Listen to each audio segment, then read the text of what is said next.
பிரம்மாண்ட வீடு, ஆனால் சிறிய குடும்பம். உயர் கல்வி, ஆனால் குறைந்த பொது அறிவு. மேம்பட்ட மருத்துவம், ஆனால் மோசமான உடல் நலம்.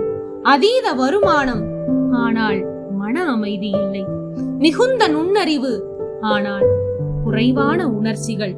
நல்ல அறிவு, ஆனால் சுய அறிவு இல்லை.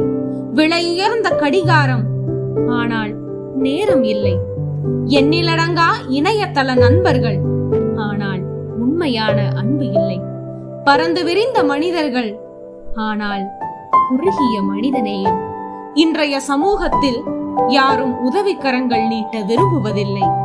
ஒருவரின் இறப்பில் துக்கப்படுவதை விட அதை இணையதளத்தில் பகிர்வு செய்யவே அதிகமான அக்கறை காட்டுகிறார்கள்.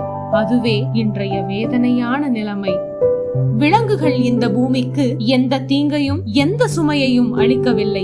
மனிதர்கள்தான் அதன் வளத்தை சுரண்டுகிறார்கள். மனிதர்கள்தான் அதை மாசுபடுத்துகிறார்கள்.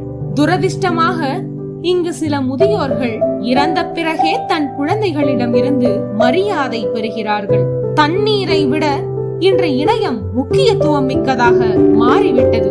பல்கலைக்கழக பட்டதாரிகளை விட தற்போது யூடியூபர்ஸ் வெற்றிகரமாக வாழ்கிறார்கள். ஒரு தாய் 2-3 குழந்தைகளை கவனித்துக் கொள்கிறார். ஆனால் 2 குழந்தைகள் ஒரு தாயை கவனித்துக் கொள்ள முடியவில்லை.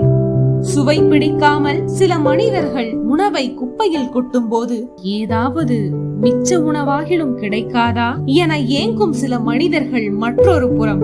இன்றைய வேகமான காலகட்டத்தில் சிலர் தன் உண்மையான முகத்தை மறைப்பதிலும் சிலர் அடுத்தவரின் முகத்திரையை கிழிப்பதிலும் மும்முரமாக உள்ளனர்.